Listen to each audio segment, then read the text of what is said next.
नमस्कार विद्यार्थी मित्रांनो, महाभरती अकॅडमी चॅनलवर सर्वांचे स्वागत आहे। जर तुम्ही TET 2026 ची तयारी करत असाल तर आजचा हा व्हिडिओ तुमच्यासाठी खूप महत्त्वाचा आहे, कारण आज आपण पाहणार आहोत मागील परीक्षेत वारंवार विचारले गेलेले मराठी व्याकरणावरील प्रश्न, ते पण पूर्ण स्पष्टीकरणासह। आणि याच प्रकारचे प्रश्न पुन्हा परीक्षेत विचारले जातात। हा व्हिडिओ पेपर 1 व पेपर 2 यासाठी खूप महत्त्वाचा आहे, तसेच सर्व सरळ सेवा भरतीसाठी सुद्धा अत्यंत उपयुक्त आहे। म्हणून व्हिडिओ शेवटपर्यंत नक्की पहा। आणि लक्षात ठेवा मित्रांनो, इथे एक खूप महत्त्वाची गोष्ट, TET मध्ये मराठी व्याकरणातील प्रश्न हे संधी, समास, अलंकार, वाक्यप्रकार, शब्दरचना, शब्दशक्ती, प्रयोग, काळ, विभक्ती या घटकांवरच येतात आणि हे सर्व प्रश्न रिपीट पॅटर्नवरच येत असतात। चॅनलवर नवीन असाल तर चॅनलला सबस्क्राइब करा। चला तर मग व्हिडिओला सुरुवात करूया। आपला प्रश्न पहिला आहे, आई बाप या शब्दाचा समास कोणता? प्रश्न हा खूप महत्त्वाचा आहे, नेहमी रिपीट होत असतो। तर या प्रश्नाचे योग्य उत्तर आहे पर्याय क्रमांक क, इतरेतर द्वंद्व समास। तर इतरेतर द्वंद्व समास म्हणजे काय? ज्या समासात दोन्ही पदे महत्त्वाची असतात आणि विग्रह करताना आणि व या समुच्चयबोधक उभयान्वयी अव्ययांचा वापर केला जातो। या ठिकाणी आई बाप या शब्दाचा विग्रह आई आणि बाप असा होतो। यामध्ये आई आणि बाप दोन्ही पदे महत्त्वाची आहेत, त्यामुळे याचे योग्य उत्तर आहे इतरेतर द्वंद्व समास। पुढचा प्रश्न, जे चकाकते ते सोने नसते, हे वाक्य कोणत्या प्रकारचे आहे? हा सुद्धा प्रश्न महत्त्वाचा आहे। तर या प्रश्नाचे योग्य उत्तर आहे पर्याय क्रमांक क, मिश्र वाक्य। या वाक्यामध्ये जे आणि ते या उभयान्वयी अव्ययांच्या जोडीचा वापर केला आहे। यात जे चकाकते हे गौण वाक्य आहे, म्हणजे अवलंबून असलेले, आणि ते सोने नसते हे प्रधान वाक्य, मुख्य वाक्य आहे। म्हणून हे मिश्र वाक्य आहे। मिश्र वाक्य म्हणजे काय? ज्या वाक्यात एक प्रधान वाक्य आणि एक किंवा अधिक गौण वाक्य असतात त्यास मिश्र वाक्य म्हणतात। म्हणून याचे योग्य उत्तर असेल मिश्र वाक्य। नंतरचा प्रश्न, दुःशासन या शब्दाचा संधी प्रकार कोणता? तर याचे उत्तर आहे पर्याय क्रमांक क, विसर्ग संधी। या शब्दाचा विग्रह दु अधिक शासन असा होतो। विसर्ग संधीच्या नियमानुसार जेव्हा विसर्गाच्या पुढे श, श किंवा स येतो तेव्हा विसर्ग कायम राहतो, किंवा विसर्गाबद्दल अनुक्रमे श, श किंवा स येतो। विग्रह आहे दु अधिक शासन म्हणजे दुःशासन। येथे विसर्ग कायम राहिलेला आहे। या ठिकाणी एक ट्रिक लक्षात ठेवायची, जेव्हा विसर्ग असतो शब्दामध्ये तेव्हा ती विसर्ग संधीच असते। म्हणून या प्रश्नाचे योग्य उत्तर आहे विसर्ग संधी। पुढचा प्रश्न, निरंतर या शब्दाचा योग्य संधी विग्रह ओळखा। तर याचे उत्तर आहे पर्याय क्रमांक बी, नि अधिक अंतर म्हणजेच निरंतर। हा विसर्ग संधीचा प्रकार आहे। विसर्गाच्या मागे ई किंवा उ असून पुढे कोणताही स्वर आल्यास विसर्गाचा र होतो। त्यानुसार नि अधिक अंतर बरोबर नि अधिक र अधिक अंतर बरोबर निरंतर।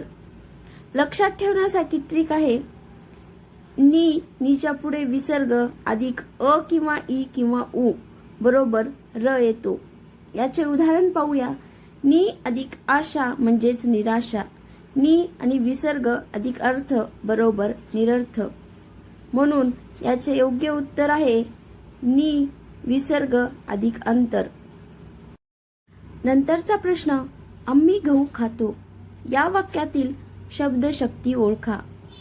हा प्रश्न सुद्धा खूप इम्पॉर्टंट आहे आणि रिपीट होत असतो. तर या प्रश्नाचे योग्य उत्तर आहे पर्याय क्रमांक क, लक्षणा.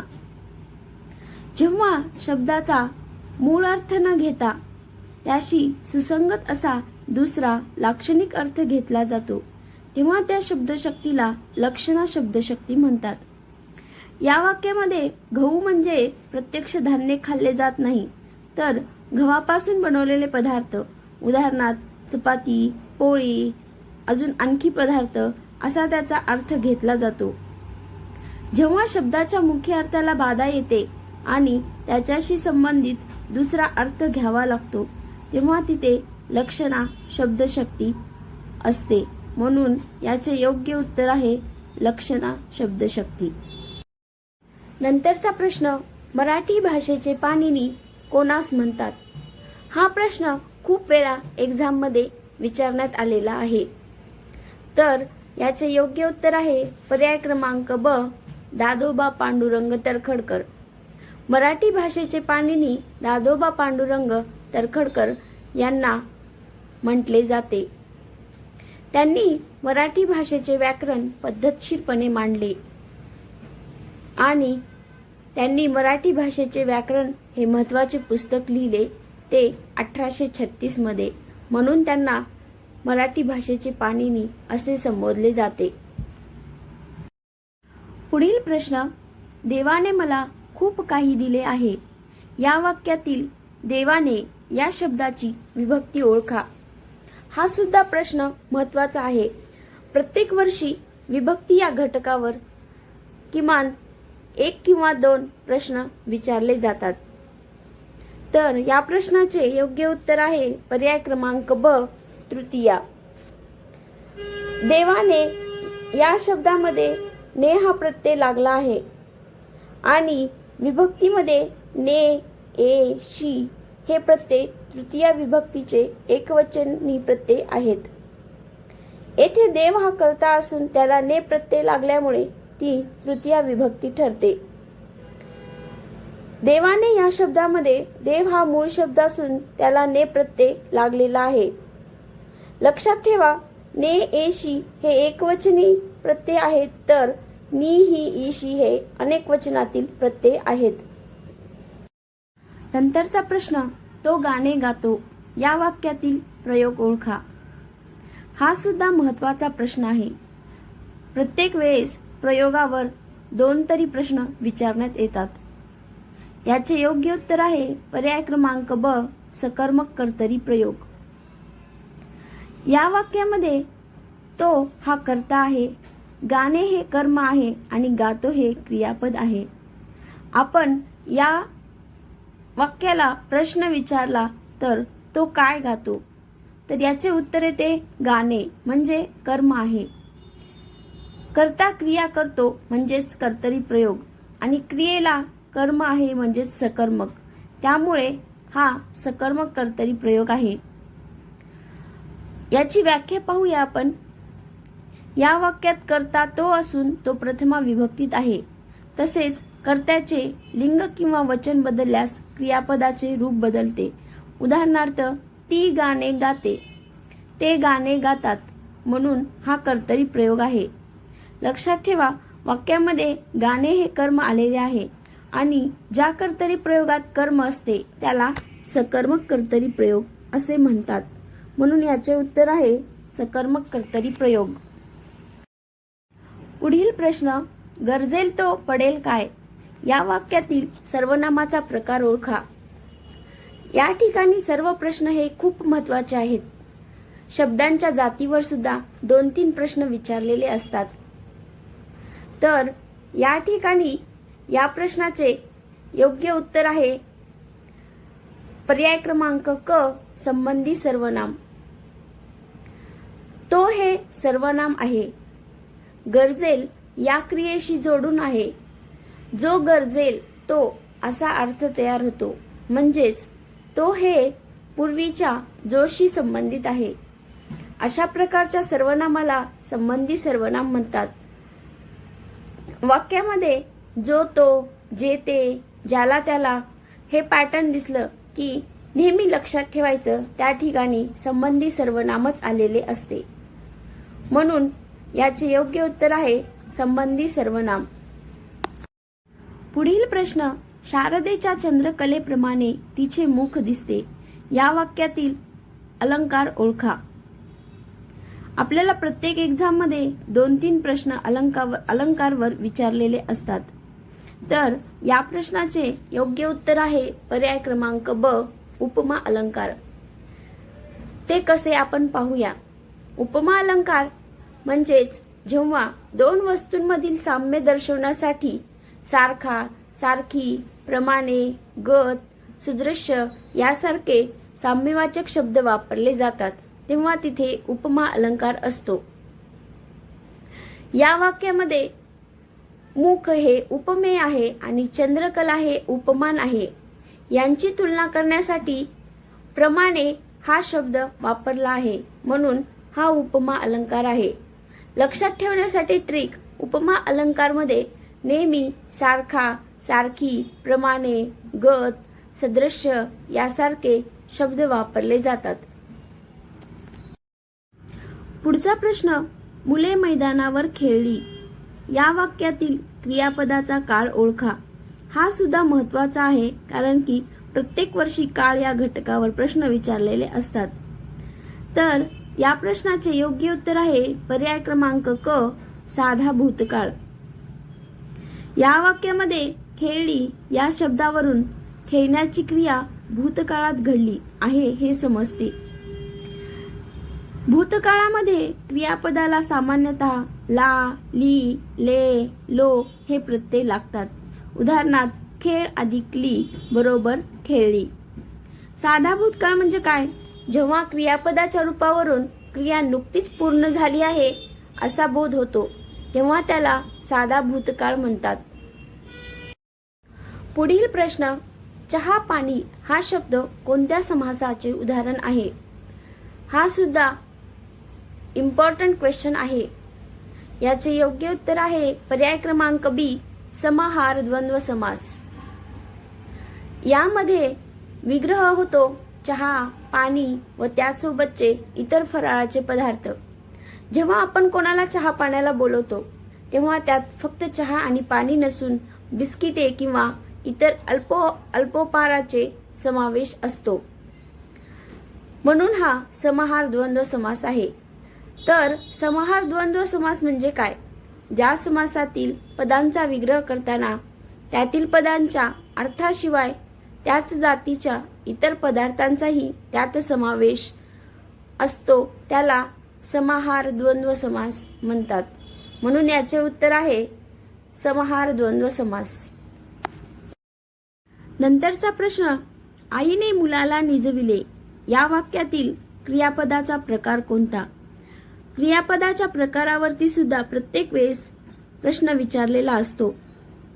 तर याचे योग्य उत्तर आहे पर्याय क्रमांक ब, प्रयोजक क्रियापद. प्रयोजक क्रियापद म्हणजे काय? जेव्हा करता ती क्रिया स्वतः न करता ती क्रिया दुसऱ्या कोणाकडून तरी करून घेतो किंवा त्या क्रियेला प्रेरणा देतो तेव्हा त्या क्रियापदाला प्रयोजक क्रियापद म्हणतात. आता या वाक्यामध्ये आई ही कर्ता आहे. स्वतः निजण्याची क्रिया करत नाहीये. ती काय करते? मुलाला निजण्याची प्रेरणा देत आहे किंवा मुलाकडून ती क्रिया करून घेत आहे. म्हणून हे प्रयोजक क्रियापद आहे. म्हणून आईने मुलाला निजविले हे प्रयोजक क्रियापदाचे उदाहरण आहे. पुढचा प्रश्न, मी निबंध लिहिला असेल. या वाक्याचा काळ कोणता? तर याचे योग्य उत्तर आहे पर्याय क्रमांक अ, पूर्ण भविष्यकाळ. जेव्हा भविष्यात एखादी क्रिया पूर्ण झालेली असेल असा बोध होतो तेव्हा त्याला पूर्ण भविष्यकाळ म्हणतात. या वाक्यामध्ये लिहिला म्हणजे मुख्य धातूचे भूतकाळी रूप आहे आणि असेल हे सहाय्यक क्रियापद वापरले आहे. निबंध लिहिण्याची क्रिया भविष्यात पूर्ण झाली असेल असे दर्शवले जात आहे म्हणून हा पूर्ण भविष्यकाळ आहे. आणि इतर पर्याय पाहिले तर अपूर्ण भविष्यकाळ म्हणजे मी निबंध लिहित असेल, क्रिया सुरू असेल. साधा भविष्यकाळ म्हटल्यावर मी निबंध लिहीन, क्रिया भविष्यात घडेल. आणि चौथा पर्याय रीती भविष्यकाळ, मी निबंध लिहित जाईन, क्रियेची सततची सवय. हे अतिशय महत्वाचे आहे, सर्वांनी लक्षात ठेवा किंवा नोट डाऊन करून घेऊ शकता. पुढील प्रश्न, विद्युत या शब्दाचा समानार्थी शब्द ओळखा. आपल्याला एक्झाम मध्ये समानार्थी शब्द या घटकावर सुद्धा प्रश्न विचारण्यात येतो, त्यामुळे हा सुद्धा प्रश्न महत्वाचा आहे. तर याचे योग्य उत्तर आहे पर्याय क्रमांक अ, सौदामिनी. याचे आणखी शब्द म्हणजेच वीज, चपला, तडीत आणि बिजली. आता इतर पर्याय पाहूया. रत्नाकर म्हणजे समुद्र, सरिता म्हणजेच नदी आणि समीर म्हणजे वारा. यामुळे या प्रश्नाचे योग्य उत्तर आहे सौदामिनी. पुढील प्रश्न पाहूया. य, र, ल व या वर्णांना काय म्हणतात? तर याचे योग्य उत्तर आहे पर्याय क्रमांक क, अर्धस्वर. य, र, ल व या वर्णांना अर्धस्वर असे म्हटले जाते.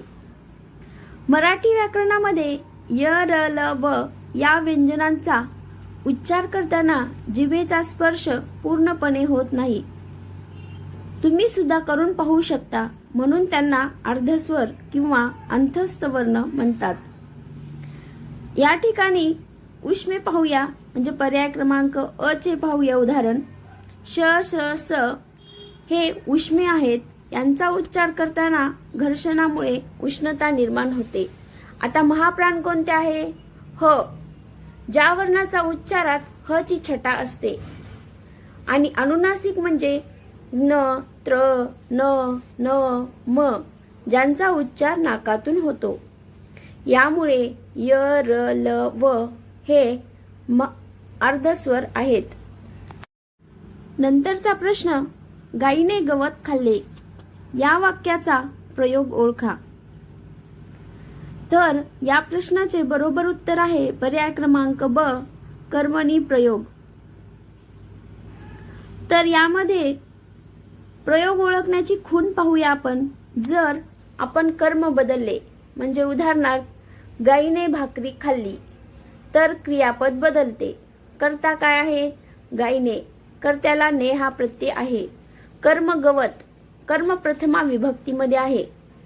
जेव्हा क्रियापदाचे रूप कर्माच्या लिंग किंवा वचनाप्रमाणे बदलते, तेव्हा त्याला कर्मणी प्रयोग म्हणतात. म्हणून या ठिकाणी हा कर्मणी प्रयोग आहे. आणि कर्त्याला ने लागलेला प्रत्यय आहे आणि कर्माला काहीच नाही. म्हणून याचे योग्य उत्तर आहे कर्मणी प्रयोग. पुढचा प्रश्न, अमृताहुनी गोड नाम तुझे देवा यातील अलंकार कोणता? तर या प्रश्नाचे योग्य उत्तर आहे पर्याय क्रमांक क, व्यतिरेक अलंकार. व्यतिरेक अलंकार म्हणजे काय ते पाहूया. जेव्हा कोणत्याही वाक्यात उपमेय, उपमेय म्हणजे काय? ज्याचे वर्णन करायचे आहे. उपमेय हे उपमानापेक्षा श्रेष्ठ किंवा वरचढ दाखवले जाते, तेव्हा व्यतिरेक अलंकार होतो. या उदाहरणामध्ये उपमेय देवाचे नाम म्हणजेच नाव आणि उपमान हे अमृत आहे. येथे परमेश्वराचे नाव हे गोडीच्या बाबतीत अमृतापेक्षाही अधिक श्रेष्ठ म्हणजे वरचढ आहे असे वर्णन केले आहे. म्हणून या ठिकाणी व्यतिरेक अलंकार होतो. याचे योग्य उत्तर आहे पर्याय क्रमांक क, व्यतिरेक अलंकार. पुढचा प्रश्न, नयन या शब्दाचा विग्रह ओळखा. तर याचे योग्य उत्तर आहे पर्याय क्रमांक ब, ने अधिक अन. नयन हा शब्द अयादी स्वर संधीचे एक उत्तम उदाहरण आहे. यामध्ये काय असते? पहिल्या शब्दाचा शेवटचा वर्ण आणि दुसऱ्या शब्दाचा पहिला वर्ण एकत्र येऊन तिसराच नवीन वर्ण तयार होतो. जेव्हा ए, ऐ, ओ, औ या संयुक्त स्वरापुढे कोणताही विजातीय स्वर येतो, तेव्हा पुढील बदल होतात. जर ए आले असेल तर त्याच्याऐवजी ऐ होतो, ऐ ऐवजी आय होतो आणि ओ ऐवजी औ तर औ ऐवजी आव होतो. तर आपण नयन शब्दाची फोड करून पाहूया. पहिला वर्ण ने आहे म्हणजे न अधिक य आणि दुसरा वर्ण अन. नियमानुसार एच्या पुढे अ आल्यामुळे एचा ऐ झाला. याचे काय होते? न अधिक य अधिक अ अधिक न. अर्धा न अधिक ऐ अधिक अ अधिक न बरोबर नयन. म्हणजेच ने अधिक अन हे उत्तर आहे. नंतरचा प्रश्न ए ऐ ओ औ या स्वरांना काय म्हणतात? हा प्रश्न एक्झाम मध्ये खूप वेळा विचारण्यात आलेला आहे. तर याचे योग्य उत्तर आहे पर्याय क्रमांक क संयुक्त स्वर. संयुक्त स्वर म्हणजे काय? दोन भिन्न स्वर एकत्र येऊन तयार झालेल्या स्वरांना संयुक्त स्वर म्हणतात. हे चारही स्वर दोन वेगवेगळ्या स्वरांच्या मिश्रणातून बनलेले आहेत. आपण पाहूया. ए म्हणजेच अ अधिक ऱ्हस्व ई किंवा दीर्घ ई. ऐ म्हणजे आ अधिक ऱ्हस्व ई किंवा दीर्घ ई. ओ म्हणजे अ अधिक ऱ्हस्व उ किंवा दीर्घ उ. औ कसा बनतो? आ अधिक ऱ्हस्व उ किंवा दीर्घ उ. त्यामुळे ए ऐ ओ औ हे संयुक्त स्वर आहेत. व्हिडिओ आवडला असेल तर लाईक, शेअर आणि सबस्क्राईब करा आणि बेल आयकॉनवर क्लिक करा जेणेकरून तुम्हाला आणखी इम्पॉर्टंट व्हिडिओ पाहावयास मिळतील. धन्यवाद.